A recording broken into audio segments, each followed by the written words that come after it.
நீங்கள் பார்க்கலாம் Riders use பண்ணக்கூடிய ஒரு கொலம்பியன் பேண்ட்டு. லாஸ்ட் டைம் வந்து உங்களுக்கு கொலம்பியாவில் ஜாக்கெட் கொடுத்துருந்தாங்க, ஷர்ட் கொடுத்துருந்தாங்க. இந்த வாட்டி வந்து கொலம்பியாவில் பேண்ட் கொடுத்துருக்காங்க. அகைன் நீங்கள் வந்து உள்ளே வந்து உங்களுக்கு உள்ளனில் கொடுத்துருக்காங்க. நீங்கள் வந்து சப்போஸ் ரைடர்ஸ் வந்து ரொம்ப தூரம் ட்ராவல் பண்ணுற மாதிரி உங்களுக்கு ஒரு ப்ராப்ளம் இருந்தால் இந்த மாதிரி பேண்ட்ஸ்லாம் வந்து உங்களுக்கு ரொம்ப கம்ஃபர்டபுளாகவே இருக்கும். ஏன்னா ரொம்ப நேரம் உட்காந்து போகிறதுனால மற்ற பேண்ட்ஸ்லாம் கூட உங்களுக்கு எரியும். பட் இந்த மாதிரி பேண்ட்ஸ்லாம் வந்து உங்களுக்கு நல்ல ஒரு சாஃப்ட் மெட்டீரியல் கொடுத்துருக்காங்க. உங்களுக்கு அந்தளவுக்கு பேக்கில் வந்து உங்களுக்கு ப்ராப்ளம் வராது.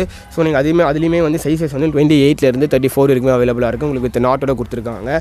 நல்ல ஸ்ட்ரெச்சபிள் குவாலிட்டியில் கொடுத்துருக்காங்க. நீங்கள் பைக்கில் உட்காரும்போது நல்லா கம்ஃபர்டபுளாகவே உட்காரலாம். ஸோ உங்களுக்கு வந்து பேண்ட் வந்து ரொம்ப டைட்டாக இருக்காது. நீங்கள் பார்க்கலாம், ஸ்ட்ரெச் பண்ணி காட்டும். உங்களுக்கு வந்து நல்லா ஸ்ட்ரெச்சபிள் கிளாத்லேயே கொடுத்துருக்காங்க.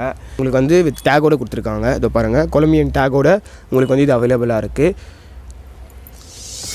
நீங்கள் சைஸஸ் வந்து ஜஸ்ட் 28 34 வரைக்கும் தான் அவைலபிளாக இருக்குது. கலர்ஸ் வந்து 2 கலர் இருக்குது. ஒரு ஃபங்கியாக ஒரு லைலாக் கலரில் இருக்குது. உங்களுக்கு வந்து பிளாக் ரெகுலர் ஃபிட் வந்து பிளாக்ல இருக்குது. 799 சிங்கிள் பேண்ட் உங்களுக்கு வருது.